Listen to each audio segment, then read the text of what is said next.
কোরআন শরীফে আছে একটা বিষয় আছে এমন, আল্লাহ নিজে বলছে, বন্ধু আদম আলাইহিস সালাম থেকে নিয়ে আপনি ১৬ লক্ষ আম্বিয়াকেও আমি এই একই আদেশ করছি, ওই একই হুকুম আমি ইমানদার সমস্ত বান্দাকেও করেছি। এমন একটা হুকুম, সেটা কি? সেটা হলো হালাল খাও এবং নেক আমল করো। এই কথাইটা যে আগে উপার্জন হালাল, আগে বক্ষণ খাবার হালাল খাও, অতঃপর আল্লাহর ইবাদত করো, এই কথাইটা হুবহু আল্লাহ ১৬ লক্ষ নবীকেও বলছেন এবং সমস্ত ইমানদার উম্মতকেও বলছেন। কথা বুঝছেননি আমার? তাহলে এই মুশতারক হুকুম সমস্ত নবীর জন্য যেই হুকুম, রাসূলুল্লাহ সাল্লাল্লাহু আলাইহি সাল্লাম বলেন, ইন্নাল্লাহ তাআলা আমারাল মুমিনিনা কামা আমারা বিহিল মুরসালিন। আল্লাহ তাআলা রাসূলদেরকে যেই হুকুম করেছেন হুবহু এই হুকুম ইমানদারদেরকেও করেছে। এই যে ১ নাম্বার রোজগার হালাল, বক্ষণ খাবার হালাল। ২ নাম্বার হলো আল্লাহর ইবাদত, নেক আমল। নেক আমল এই জন্য বাপ আমরা অনেক সময় খামখেয়ালি মনে করি, হালাল রোজগারের বিষয়টাকে পাত্তা দেয় না। এই সুদের টাকা, কিস্তির টাকা, মিথ্যা হারাম রোজগার, বাটপারি, সিটারি, ওজনে কম দেওয়া, আবার গিয়া নামাজ পড়ে মনে করবে যে চলবে না, চলবে হবে না। কোনো ব্যক্তি শুধু নামাজ পড়লে তারে নামাজি বলে, কেউ রোজা রাখলে তারে রোজাদার বলে, কেউ হজ করিলে তারে হাজি সাহেব বলে, কেউ দান করিলে তারে দানশীল বলে। দিনদার, মুত্তাকি, ফরহেজগার, আল্লাহওয়ালা তাকে বলে যে পুরা দিন মানে। কথা বুঝছেননি আমার? আর জান্নাতে যাওয়ার জন্য শুধু নামাজি হওয়া যথেষ্ট নয়, শুধু রোজাদার হওয়া যথেষ্ট নয়, শুধু হাজি সাহেব হওয়া যথেষ্ট নয়, শুধু দানশীল হওয়া যথেষ্ট নয়, বরং পুরা দিন মানা জরুরি। আমার জন্য, আপনাদের জন্য। আমি না মানলে আমি ক্ষতিগ্রস্ত, আপনি না মানলে আপনি ক্ষতিগ্রস্ত। কথা বুঝছেন? বহুত জনে তো মানে না, এই কথা কই হালাই দিল হইতো না। বহুত হুজুরেও তো মানে না, না মানুক। আমনে মানবেন, কারো অমকে মানে না, তোমকে মানে না, এ কথা বলে উড়াই দিলে হবে না। আমনে তো উনার কবরে যাইতেন না, আপনি তো আপনার কবরে যাইবেন। এই জন্য হালাল রোজগার এটা অত্যন্ত গুরুত্বপূর্ণ। তলাবু কাসবিল হালাল ফরিদাতুন, সরাসরি হাদিস, বাদাল ফরিদা। নবী সাল্লাল্লাহু আলাইহি সাল্লাম বলেন, নামাজ, রোজা, হজ, যাকাত এই ফরজগুলো আদায়ের পরে হালাল রোজগার তালাশ করা এটা দ্বিতীয় ফরজ। দ্বিতীয় ফরজ কাসবিল হালাল, হালাল রোজগার, হালাল রোজগার। রাসূলুল্লাহ সাল্লাল্লাহু আলাইহি সাল্লামের জামানায় এক ব্যক্তি কাবা ঘর ধরে, কাবার গিলাফ ধরে বহু দূর থেকে সফর করে বালু সালু নিয়া কাবার গিলাফ ধরেছে, আল্লাহর কাছে 2 হাত তুলে দোয়া করতেছিল বিভিন্ন কিছু, ইয়া রব্বি, ইয়া রব, ইয়া রব, আল্লাহ আমার এই দরকার, এই দরকার, এই দরকার। তিরমিজি শরীফের হাদিসের মধ্যে আছে, আল্লাহ নবী সাল্লাল্লাহু আলাইহি সাল্লাম সাহাবীদেরকে বললেন, দেখো তো, মাতামুহু হারাম, মাশরাবুহু হারাম, গুজিয়া বিল হারাম, ফাআন্না ইউস্তাজাবু লা। এই যে লোকটা, সে যা খেয়েছে হারাম, সে যা পান করছে তাও হারাম, তার শরীরের গোস্ত রক্তগুলো যা হয়েছে তাও হারাম, ফাআন্না ইউস্তাজাবু লাহু, তাহলে কিভাবে তার দোয়া কবুল হবে? যদিও সে কাবার গিলাফ ধরে রাখছে, যদিও সে আল্লাহর ঘরের সামনে। তো রাসূলুল্লাহ সাল্লাল্লাহু আলাইহি সাল্লাম যদি বলেন হারাম খোরের দোয়া কবুল হয় না, তা আপনি গাছ জোরে নি দোয়া কবুল করাবেন? কথা বলেন না? ইমাম সাহেব রেটে 100 দিলে ইমাম সাহেব দোয়া কবুল করাইয়া এরপরে বেহেশতে জমা দিয়ে আইব না?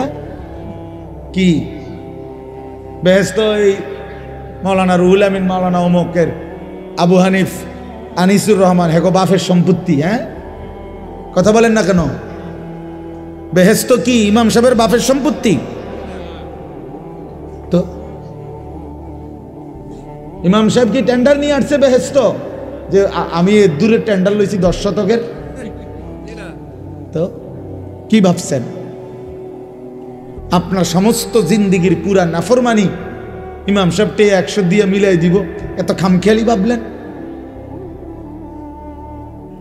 সারা জিন্দিগির সমস্ত হারাম উপার্জন 200 টাকা দিয়া ইমাম সাহেব সাফ করায় নিব, এটা কি আসলে? এতটা মামুলি কিভাবে ভাবলেন? এতটা খামখেয়ালি কিভাবে মনে করলেন? এত এব আল্লাহর নবী সাল্লাল্লাহু আলাইহি ওয়াসাল্লাম বলছেন, লা ইয়াদখুলুল জান্নাতা জাসাদুন গুযিয়া বিল হারাম। ওই দেহ জান্নাতে প্রবেশ করবে না যে দেহের গোশত, মাংস, রক্ত হয়েছে হারামের দ্বারা। আল্লাহর কসম, এটা হাদিস, নবী সাল্লাল্লাহু আলাইহি সাল্লাম বলছেন। আমি নিজে হাদিসের ব্যাখ্যার মধ্যে পড়ছি।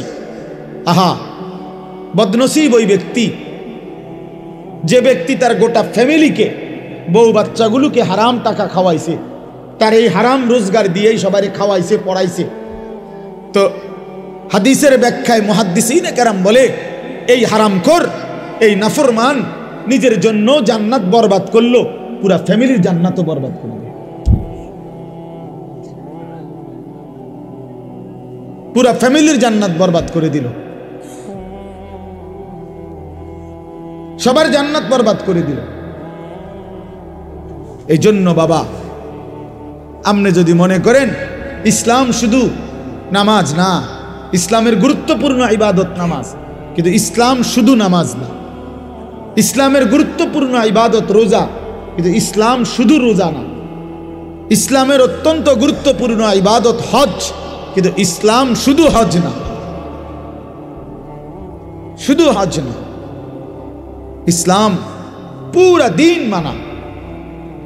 ইয়া আইয়ুহাল্লাযীনা আমানু দুখুলু ফিস সিলমি কাফা, পুরা দিনে প্রবেশ করতে আল্লাহ বলছে 100। এই জন্য আমি আপনাদের কাছে এই প্রথম কথা এটা বললাম, কেউ, আমিও আপনিও নিয়ত করেন কাউকে ঠকাবেন না, বলেন ইনশাআল্লাহ। এটা অনেক বড় জঘন্য, অনেক বড় নিকৃষ্ট মানসিকতা, নিকৃষ্ট মানসিকতা। এবার আসেন এই আয়াতের, এই শব্দের আরেকটু ব্যাখ্যা। সেটা হলো তাতফিফ, মানে বান্দার হক, আল্লাহর হক কোনো কিছুতেই কমতি না করা, ঘাটতি না করা। এটা তাফসীর আছে। আল্লাহর যত হক আমার কাছে, তা পূর্ণ আদায় করা। ঘাটতি করলে, কমতি করলে, ত্রুটি করলে, এটা তাতফিফ। এটা তাতফিফ, ওই ব্যক্তির জন্য জাহান্নাম। বান্দার হক যেটা, সেখানেও যদি কেউ ঘাটতি করে, কমতি করে, ত্রুটি করে, ধোঁকা দেয়, না দেয়, তো সেটাও তাতফিফ, ওই ব্যক্তির জন্য জাহান্নাম। আসেন আমি দুইটা উদাহরণ দেই। এক নাম্বার হলো নামাজ, আল্লাহর হক। কার হক? এই নামাজ যারা আদায় করে তাদের দায়িত্ব নামাজের মধ্যে এক সুতাও ঘাটতি না করে, তাইলে তাতফিফ হবে। হাদিসে আছে রুকু, সেজদা, অজু, নামাজের নিয়ত, সানা, সূরা ফাতিহা, কোরআন শরীফের সূরা, তাসবিহ, আত্তাহিয়াতু, দুরূদ শরীফ, দোয়ায়ে মাসুরা, দোয়ায়ে কুনুত এবং ধীরস্থিরতা, কোনো কিছুর মধ্যে ত্রুটি না করা। ত্রুটি করলে তাতফিফ, ত্রুটি করলে আল্লাহর হকের মধ্যে ত্রুটি করলেন, আপনার জন্য জাহান্নাম। আপনি গ্রামের না শহরের, আপনি স্কুলের না কলেজের, আপনি মূর্খ না পাবলিক, আপনি কি গ্রামের সাধারণ মানুষ না অসাধারণ, এগুলো কোনো কথা না। এগুলো একটাও কোনো হিসাব। মুসলমান কিনা সেটা বলেন। যদি বলেন হ্যাঁ আমি মুসলমান, তাহলে অবশ্যই অবশ্যই সূরা, কেরাত, দোয়া, কালাম রুকু সেজদা নামাজ 100 শুদ্ধ হইতে হবে। যার সূরা অশুদ্ধ, যার দোয়া কালাম অশুদ্ধ, যার আলহামদুলিল্লাহ সূরা অশুদ্ধ, সে আল্লাহর হকের মধ্যে ত্রুটি করছে, তার নামাজ আদায় হয় না, জাহান্নাম তার জন্য অপেক্ষা করছে।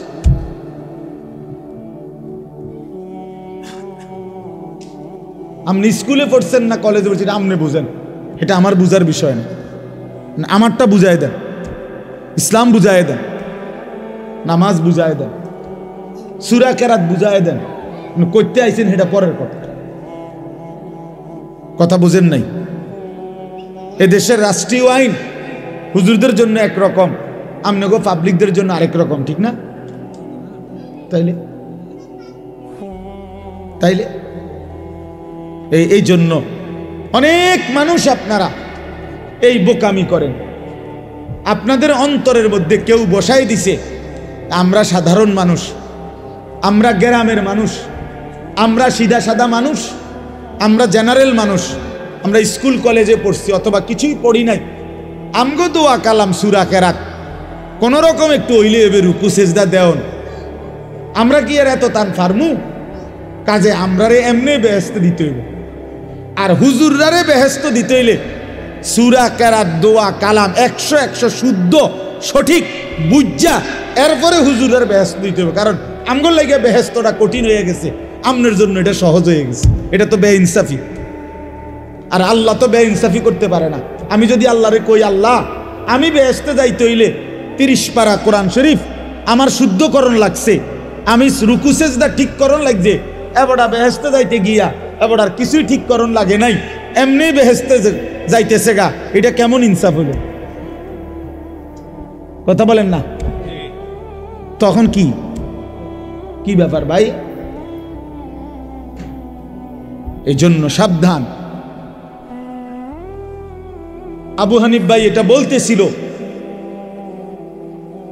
যে কেমন মুমিন হলেন, আল্লাহর কোরআন শুদ্ধ পড়তে পারেন না। আমি তো বলি আল্লাহর কোরআন যে শুদ্ধ পড়তে পারে না ওই বেটা বোবা। কেন শুদ্ধ পারে না? যেহেতু সে বোবা। বাস্তব মূলত এ বেটা বোবা দেখতে পারে না, কথা কইতে জানে না। বলে না আমি তো কত কথা শুনি, না এগুলো কথা না, এগুলো ছাড়াও দুনিয়া চলত। বাকি যত কথা বলে মানুষ, এগুলো না বললেও দুনিয়া ভোগ করা যাইতো। যার প্রমাণ বোবা নিজে। যারা বোবা মানুষ তারা ভাতও খায়, বোবা মানুষ পেশাব পায়খানাও করে, বোবা ঘুমও যায়, বোবা বিয়েও করে, বোবার বাচ্চাও। মাত্র তাইলে হইতে কেমনে দুনিয়া ভোগ করে? কথা বলেন। তাহলে বুঝা গেল কথা না বলিয়েও দুনিয়া কি করা যায়, তো সারছে তো। তাইলে আর আমনে কথা কইয়া লাভ হইল কি? আপনারে জবান দিল কেন? তাইলে বাতের লাগে তো হেবেটা ভাত খায় কেমনে? আপনারে জবান দিল কি লেগে? হতনের লাগে তো হেইতে হতে কেমনে বলে? ওই অন্ধ লোক দুনিয়া ভোগ করে কিভাবে? ওই বধির লোক দুনিয়া ভোগ করে কিভাবে? এই জন্য বাপ, আল্লাহর হক অনেক, এত রাত আমি সব বলা যাবে না, একটাই বললাম, নামাজ। রুকু দেন। আপনাদের অনেক বয়স্ক লোক আছেন, রুকু দিয়া মাথা একটু উঠাইয়া আরেকটা সেজদা জায়গা, এ বাটপার, এই বুড়া বাটপার, মনে রাখেন, 1 নাম্বার বাটপার। এটা বাটপার,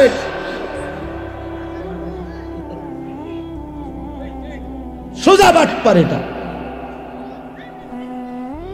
পুরা মিয়া সাদওয়ানে হাবড়ার কুদুনের ঠেলা কথা কম যায় না কারো, এনাই হাবড়ার কুয়ানি ধরে মসজিদ আইয়া চা দোকানে আমরা কুইতে ওড়ে, লাফাইয়া ওড়ে, আরো 10 জনে থামাই তারে না বুড়ারে। আও আল্লাহ দোয়ায় আপনি কত থামেন?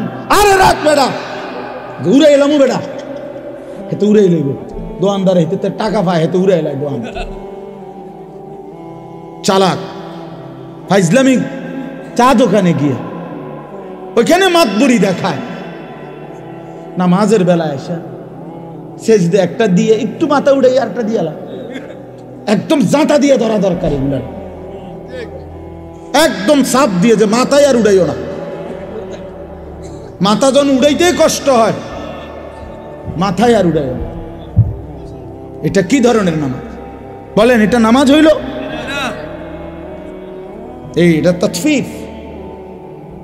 তাফসীর আমি নিজে পড়ছি বাবা, আমি তো শক্ত বলি, বুঝার জন্য বলি। হযরত ওমর রাদিয়াল্লাহু তাআলা আনহু তাফসীরে মাআরিফুল কোরআনে আছে, আপনি এখন গিয়ে দেখেন। হযরত ওমর রাদিয়াল্লাহু তাআলা আনহু একদিন দেখছেন এক ব্যক্তিকে, সে রুকু এবং সেজদার মধ্যে ত্রুটি করছে। এর সাথে সাথে তাকে বললেন, লাকাদ তাফফাফতা, হে আল্লাহর বান্দা, তুমি তাতফিফ করলা নামাজে। ওই যে এ ওয়াইলুল লিল মুতাফফিফিন, কমতি করলা আল্লাহর হক আদায়ে, তোমার জন্য জাহান্নাম। তোমার জন্য কি? জাহান্নাম। ইসলাম মস্কারি না। আপনারা অনেক মানুষ মনে করেন আও আল্লাহ ভরসা, মাইতো না চাই, যত কয় এত না, যত কয় এত না। হইতো লাগলে কদ্দুর বাড়াইও কয় হুজুররা। আচ্ছা বাড়াইয়ে কইলাম, ধরেন মনে করেন আমি যে দূর বাড়াইয়া কইছি তার অর্ধেক, অর্ধেক ফিডা লইতে পারবেন তো? কথা কনা বোঝেন নাই? মনে যে তো কই এত না, ঠিক আছে, আচ্ছা অর্ধেক, তো অর্ধেক ফিডা লইতে পারবেন তো? তো তাইলে তো বলেন না, অর্ধেক লইতে পারবো জিগান না, তো যত কয় অত না, মানে বাস্তবিক কথা এটাই ঠিক। হুজুররা যত কয় অত না, মানে হলো আল্লাহর কসম, আসলেই এটাই কথা। আমরা যত বলি তত না, বরং তার চাইতে কোটি গুণ বেশি। জাহান্নামের বর্ণনা কোনো আলেম পুরা দিতে পারবে না, জান্নাতের পুরা বর্ণনা কেউ দিতে পারবে না, বরং তার চাইতে কি বেশি, অনেক বেশি। তো যত কয় তত না, মানে এটা এদিক দিয়া না হেদিক দিয়া, এটার অর্থ। আপনি হাদিস শুনেন, একটা হাদিস শুনাই। আল্লাহ নবী সাল্লাল্লাহু আলাইহি সাল্লাম বলছেন, কোরআন শরীফের একটা আয়াত আছে, ওয়া আম্মা মান খাফফাত মাওয়াজিনুহু ফাউম্মুহু হাওিয়া ওয়া মা আদরাকা মা হিয়া নারুন হামিয়া। আল্লাহ বলছে, যার হাসরের ময়দানে মিজানের পাল্লায় গুনাহ ভারী হবে, নেকি হালকা হবে, তার ঠিকানা হবে হাবিয়া নামক জাহান্নাম। জাহান্নামের মধ্যে ৭টার মধ্যে একটার নাম হাবিয়া, হাবিয়া জাহান্নাম। তো আল্লাহ নবীজিকে নিজে বলতেছে, ওমা আদরাকা মা হিয়া, বন্ধু আপনি জানেন এই হাবিয়া জাহান্নামটা কেমন? তো আল্লাহ তাআলা নিজেই বলতেছেন, নারুন হামিয়া, সবচেয়ে গরম উত্তপ্ত জাহান্নাম। এবার উত্তাপটা কেমন নবীজি এবার ব্যাখ্যা দিচ্ছে, এটার তাফসীরের মধ্যে আছে। নবীজি বললেন এই আয়াতের ব্যাখ্যায় জাহান্নামের তাপটা কেমন। তো নবী সাল্লাল্লাহু আলাইহি সাল্লাম বলেন, নারুকুম হাদিহি জুজউম মিন ৭০ জুজআম মিন নারি জাহান্নাম।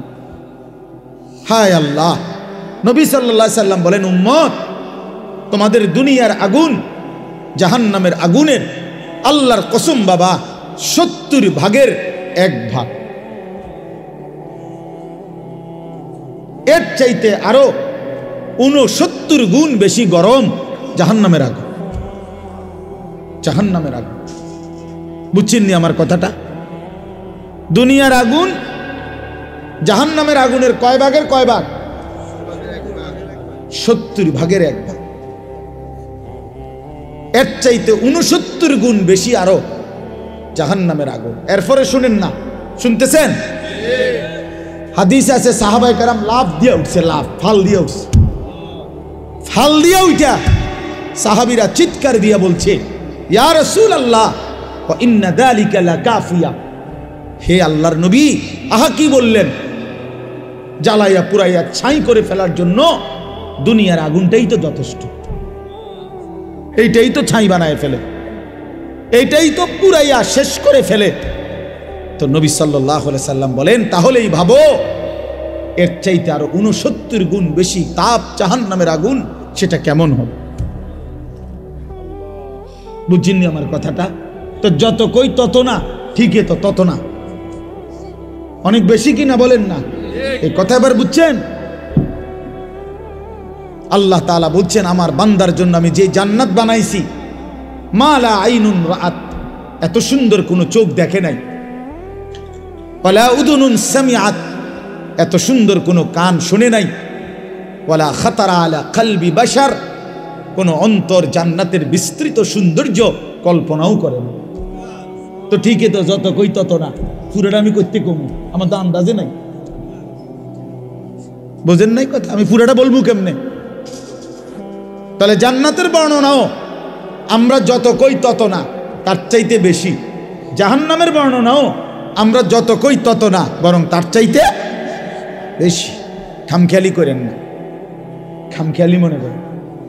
হাসরের ময়দান মামুর বাড়ি না, হাসরের ময়দান নানার বাড়ি না, সাদওয়ানের পণ্ডিতি না, গ্রামের মাতবরিরা এতেরে হেতেরে ঠেলাঠেলি করা না। হ্যাঁ, আখিরাত হিসাবের ময়দান, হিসাবের ময়দান। দয়া করে অনুরোধ করলাম, দয়া করে অনুরোধ করলাম, আমার চিন্তা আপনি করেন না, আপনি চিন্তা করেন, নিজের ফিকির করেন, নিজের ফিকির করেন। কোন আলেমের পিছনে সারাদিন পেরেশানিত পড়েন না। যাকে আল্লাহ ইলম দিছে তাকে আল্লাহ তাআলা দয়া করছে, নিজের ফিকির বানান। আহা আমার কি হবে, আমার কি হবে, আমার কি হবে? কোরআন শরীফে আছে, তাফসিরে শুনেন মিয়া, আল্লাহ তাআলা যেদিন এই আয়াত নাজিল করছে জাহান্নামের কথা বলতে গিয়ে, আল্লাহ তাআলা বলছে আচ্ছা এগুলা কি বাচ্চা, এগুলা আমি বুঝলাম না, এই অপদার্থ এগুলা করতে গাইলি, বুঝের কোনো ছেলে নাই যে এই বাচ্চাগুলো থামানো যায়? আহা, মানে ওই খিচুড়ি খাওয়াইব, খিচুড়ি খাওয়াইব না, এই কিছু একটা খাওয়াইব, এই জন্যই কাবজা। এই রাতের 3টাও যদি বাজে, ভিতরেও বসবে না, কথাও শুনবে না, বাইতো যাইতো না। আফসুসের ব্যাপার। আরে ভাই, তো আল্লাহর দেওয়া মেহমানদারি, কিছু হলে তো হলোই, তো তাই বলে কি চিৎকার চেঁচামেচির কি অর্থ আছে?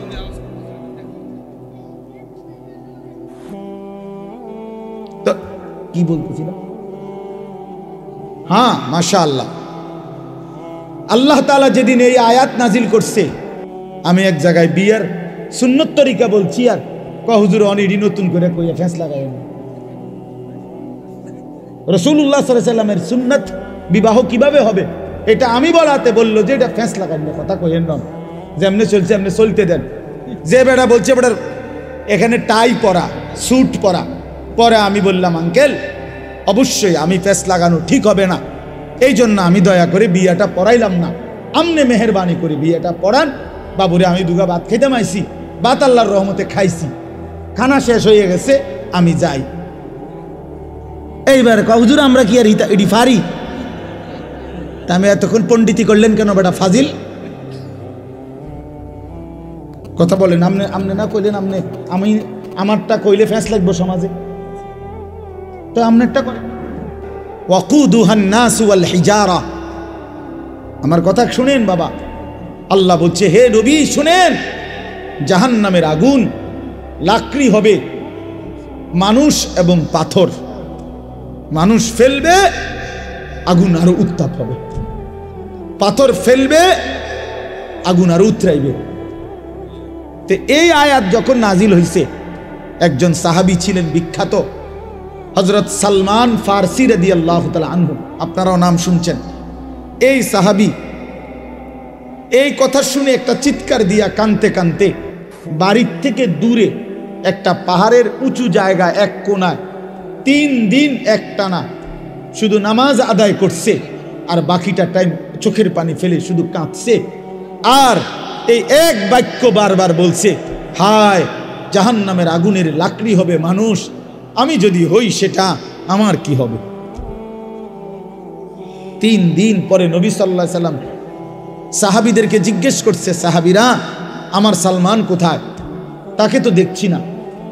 সাহাবীরা খুঁজতে খুঁজতে তালাশ করে ওই পাহাড়ের উঁচু জায়গার থেকে ওনারে ধরে আনছে, আইনা নবীজির সামনে আইনা বলছি, ইয়া রাসূলুল্লাহ, সালমান তো সেখানে বসে কাঁদতেই আছে আর বলতেছে, হায় জাহান্নামের আগুনের লাকড়ি হবে মানুষ, আমি যদি হই আমার কি হবে? এ কথা বলে শুধু কাঁদতেছে। আল্লাহ নবী সাল্লাল্লাহু আলাইহি সাল্লাম বললেন, সালমান কি হলো?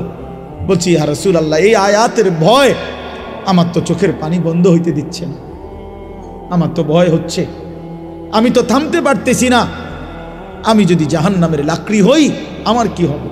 আল্লাহর কসম, তখন নবী সাল্লাল্লাহু আলাইহি সাল্লাম বলছে, সালমান আমি রাসূল সাক্ষ্য দিলাম জান্নাত তোমার অপেক্ষা করছে, জান্নাত তোমার অপেক্ষা করছে, তুমি থামো। তো তিনি কান্না থামাইছে। আপনি আমি মস্কারি মনে করেন, আপনি মস্কারি আর কি মনে করেন? বিড়ি খাইতে খাইতে কথা কয়, বিড়ি খাইতে খাইতে কথা, কথা যে বলে মনে হয় যেন কোনো পাত্তাই নাই, পরোয়াই নাই। বুঝেন নাই কথা? কি মনে করছেন আখেরা, পরকাল, হাসরের ময়দান? আল্লাহ আমাদেরকে বুঝ দান করেন। চলেন তাইলে আল্লাহর হক, আমি এক রাতে তো সব বলা যাবে না, কিন্তু এটা বুঝাইতে চাইছি, নামাজ, রুকু, সেজদা, নিয়ত, সানা, সূরা ফাতিহা, অন্য সূরা মিলানো, তাশাহুদ, দুরুদ শরীফ, দোয়ায়ে মাসুরা, দোয়ায়ে কুনুত, সব কিছু 100 সঠিক হইতে হবে, শুদ্ধ হইতে হবে, শতভাগ। কোনো রকম হইলে হবে না। ইসলামে কোনো রকম কিছু নাই, একেবারে একটা বস্তু কোন রকম বলতে ইসলামে কি, সেটা কি? কোন রকম কোনো কিছু নাই, কোন রকম হলে হবে না, কাফাতান, পূর্ণ হইতে হবে, পূর্ণ হইতে হবে, পূর্ণ হইতে হবে। এই জন্য একটা জিনিস জরুরি, যদি মনে থাকে মনে রাখবেন, যেই কোনো নেক আমল আল্লাহর কাছে কবুল হওয়ার জন্য দুই জিনিস বাধ্যতামূলক, জরুরি, লাজেম। এক, ওই আমলটি বিশুদ্ধ হওয়া, নবী সাল্লাল্লাহু আলাইহি সাল্লামের হুবহু তরিকা মতো হওয়া, এটাই বিশুদ্ধতার মাপকাঠি। আর 2 নাম্বার, আল্লাহর জন্য হওয়া। প্রথম হলো নবী সাল্লাল্লাহু আলাইহি সাল্লামের শতভাগ তরিকা মতো হওয়া, 2 নাম্বার আল্লাহর জন্য হওয়া। তাহলে সেটা আসমানে পৌঁছবে, আল্লাহর কাছে কবুল হবে। এজন্য নামাজ তো পড়লেন আল্লাহর জন্যই, কিন্তু পড়লেন তো ভুল, অশুদ্ধ, তো হবে না, লাভ হবে না। পড়লেন তো শুদ্ধ, কিন্তু মানুষের দেখানোর লাগিয়া, আল্লাহর জন্য না, তাইলেও হবে না। দুইটা একসাথে হইতে হবে, বিশুদ্ধ হওয়া, আল্লাহর জন্য হওয়া। কোন কি কইছি? কোন আল্লাহর জন্য বিশুদ্ধ হওয়া, আল্লাহর জন্য। বিশুদ্ধ হবে কিভাবে? রাসূলুল্লাহ সাল্লাল্লাহু আলাইহি সাল্লামের হুবহু তরিকা মতো, তরিকা মতো। এই জন্য আপনাদের কাছে অনুরোধ, এই আয়া সূরা থেকে আমি বললাম তাতফিফ, এটা গুরুত্বপূর্ণ বিষয়। হয় ইমাম মালিক রাহমাতুল্লাহ আলাইহি বলছেন, লিকুল্লি শাইইন ওয়াফাউন ওয়া তাতফিফুন, প্রত্যেক বিষয়ের একটা আছে পূর্ণ আর একটা আছে ঘাটতি, কমতি। ইসলামের মধ্যে কোনো আমল যেন ঘাটতি না, পূর্ণ হইতে হবে, পূর্ণ হইতে হবে। আল্লাহ আমাদেরকে তৌফিক দান করেন। দ্বিতীয় কথা হইল বান্দার হক, এটার মধ্যেও কমতি না করা, ঘাটতি না করা। এখানে আমি শুধু একটা উদাহরণ বলি, সেটা হলো আপনজনের হক, আপনজনের হক বঞ্চিত না করা, ঘাটতি না করা। তাইলে ওই লোক জালেম, ওই লোকের জন্য জাহান্নাম। যারা আপন বোনের সম্পদ দেন নাই, আপনার জন্য জাহান্নাম। যারা আপন ফুফুর সম্পদ দেন নাই, আপনার জন্য জাহান্নাম। যারা আপন ভাইয়ের সম্পদ দেয় নাই, তাদের জন্য জাহান্নাম। যারা আপন স্ত্রীর মোহর আদায় করেন নাই, তাদের জন্য জাহান্নাম অপেক্ষা করছে। বান্দার হক এগুলো। কার হক? বান্দা। আরো আছে, একটাই বললাম, বান্দার হক কমতি করা যাবে না, কমতি করা যাবে না। আপন বোন বাবার মৃত্যুর পরে ঠিক যা পায় তা পুরো দিতে হবে। শরীয়ত যেভাবে বলছে, এনে নয় ছয় করার, বাটপারি সিটারি করার কোনো সুযোগ নেই। আপন স্ত্রীর মোহর আদায় না করার কোনো সুযোগ নেই। আপন ভাইয়ের, বোনের, ফুফুর ইত্যাদি সম্পদ নয় ছয় করার কোনো অধিকার নেই। ওই লোক জালেম, ওই লোক একেবারে নিকৃষ্ট, একদম নিকৃষ্ট, একদম পচা মানুষ, একেবারে শ্রেষ্ঠ জালেম যে আপন জনের হক নষ্ট করে, আপন জনের হক নষ্ট। আপন বোন সম্পত্তি চাইছে, বাবার পৈতৃক ওয়ারিস সম্পত্তি নিবাগা, বোন বাগিনা আর আইতা না, আর আইতা না, আর খাইতা না আমগো ভাই, একবারে বুঝ করে নিগেবা নাকি? সারা জীবন বড় করলাম, ভাই হিসাবে আদর করলাম, বিয়ে শাদি দিলাম, অনার বাইছেন না, জালেম। এই ডাকাত কি কইল বেটা? তো বোনের ব্যাপার বল, তো বেটা ডাকাত, তুমি এটা কি বললা? এটা সে বুঝাইতে চাইলো যে এই গ্রামের যেই কোনো মানুষ আমার বাড়িতে ভাত খাইতে হইলে খাইতে পারবে এমনি, কিন্তু আপন বোন আর বাগিনা তারা যদি আমার বাড়ির দুগা ভাত খাইতে হয় জমি দিয়া খাইতে হইবে। কথা বোঝেন নাই? জমি নিতে না তোমরা, তোমরা না আইবা পরে ভাত খাইবা? কত বড় নিকৃষ্ট জালেম বেটা! তোর গ্রামের কত মানুষ তোর ঘরে খায়, কই তারা তোর জমি দিয়া খাইছে? তো তুমি আপন বোনের বেলা এটা কইলা কেন? আপন বোনের বেলায় এটা বললা কেন? আপন বোনের হক দিলা না কেন? কার জন্য আটকাইলা? ওই ছেলে মেয়ের জন্য? ওরা তোমারে মনে রাখবে? এই সম্পত্তি তোমার থাকবে? তো কি বাবা, কি ফায়দা হইল বলেন? বলেন, এক বিগত জায়গা ছেড়ে দিলে আপন ভাইয়ের বাড়ির রাস্তাটা হয়ে যায় না? দিত না? এই গাছ কান কাটতে লাইলে এদের রাস্তাটা আইসা পড়ে না? দিত না? কেন? অসুবিধা কি? মনে করেন আমনের এই, সে তো আমার ভাই, আল্লাহর জন্য দুনিয়া একটু ছেড়ে দিলে কি হয়? দুনিয়া এমনি ছাড়তে হবে না? কথা বলেন না কেন? আপনিও থাকবেন না, দুনিয়াও থাকবে না। এটা সত্য কিনা বলেন? একদিন আমিও থাকবো না, একদিন এই পৃথিবীও থাকবে না।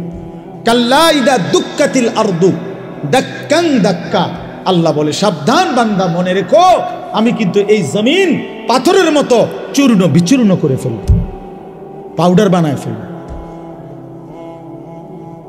তো কেন তুমি এই কামরা কামড়িটা করলা? কেন হক দিলা না? কেন আপনার ক্ষমতা দেখাইলেন? দলিলের মার ফেস আপনি বুঝেন, অথবা টেয়া দিয়া পয়সা দিয়া হদ্দার মাতব্বরে কইয়া বাটপারি করে আপনি নিয়ে নিলেন আর এই 2 শতক। তো কি বেশি কি নিলেন? 2 শতকের জন্য অনন্তকালের আখেরাত বরবাদ করে দিলেন। 5 শতক জমির লেগা 10 দুনিয়া বরাবর জান্নাত ত্যাগ করে দিলেন। আস্তাগফিরুল্লাহ! কি করলেন? কি করলেন? এই জন্য বাবা, কোনোভাবেই আপনজনের হক, এটা বান্দার হক। বান্দা এক বাপ মারা যাওয়ার পরে বাপের কিনা যদি 1 কেজি লবণ নুন থাকে ঘরে, আল্লাহর কসম ভাই বোন সবার উপরে শরীয়ত সম্মতভাবে এই নুন বন্টন করে দেওয়া ফরজ। এটাই শরীয়ত। নুন নুন জি জি লবণ। আপনি তো হুদা মনে করছেন জমি, বাড়ির ভিটা, এই যে বসত ভিটা যেটা, এটা 100 বোনের হক, ভাই বোন সবার হক। যেই জালেমরা আপন বোনকে বসত ভিটার থেকে বঞ্চিত করছে, ওরা জালেম, ওদের জন্য জাহান্নাম অপেক্ষা করছে। এটা নিজেরা কোত্থেকে এই গাঁজাখুরি কথা কোত্থেকে বানাইছে জিজ্ঞাসা করো, বলেন মি, এখন প্রতিবাদ করেন। আমি আর কোনোদিন আসতাম না আপনার এলাকা।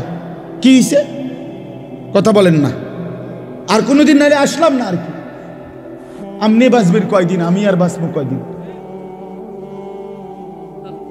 বলেন বাবা? আপনি বাঁচবেন কয়দিন, আমি বাঁচবো কয়দিন?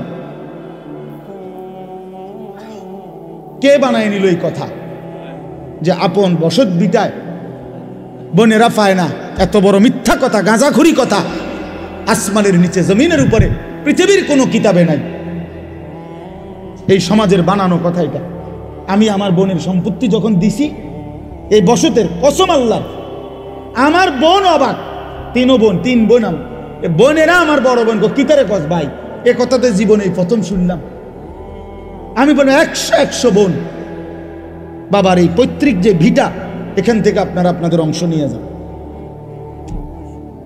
আপনি যদি বিশ্বাস না হয়, কারো দরকার আমার বোনের নাম্বার দিই, কালকে ফোন দিয়ে। হ্যাঁ চলেন, খামখেয়ালি মনে করছেন দুনিয়া? আপনিও মরে যাবেন, আমিও মরে যাব, দুনিয়াও থাকবে না, আমিও থাকবো না। তো হিসাব দিতে হবে না? কথা বলেন না কেন? তো কি মনে করছেন আখেরাত? ১৬ লক্ষ আম্বিয়া যে আখেরাতের হাসরের ময়দানের ভয়ে কানছে মিয়া, সেই মাঠের নাম হাসরের মাঠ। ১৬ লক্ষ নবী আদম থেকে রসুল সাল্লাল্লাহু আলাইহি সাল্লাম পর্যন্ত হাসরের মাঠের ভয়ে কানছে।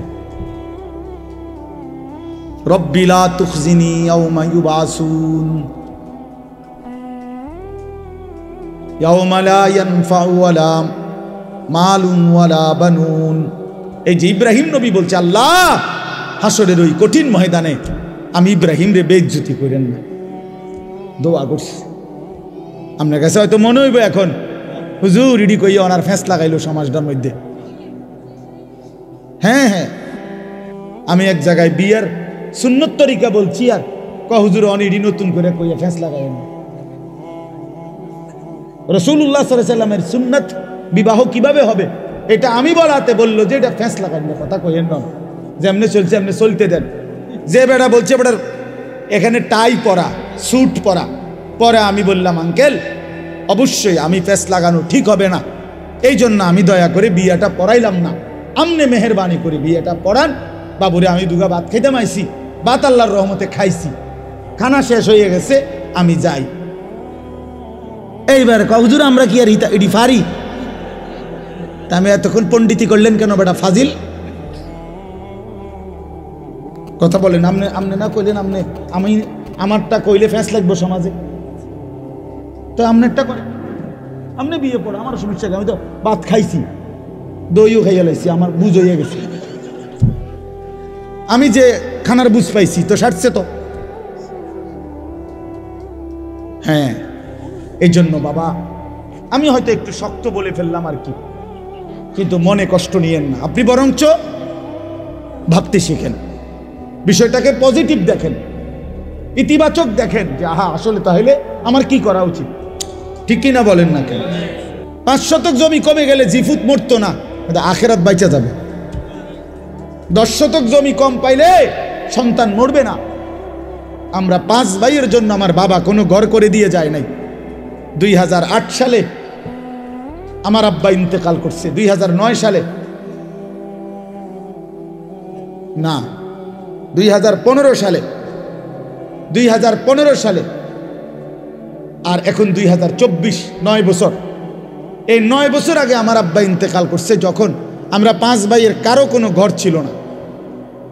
কিন্তু এই 9 বছরের ব্যবধানে বাবার ইন্তেকালের পরে আমরা 5 ভাইয়েরই আলাদা আলাদা জমি কিনা বিল্ডিং আছে, আলহামদুলিল্লাহ।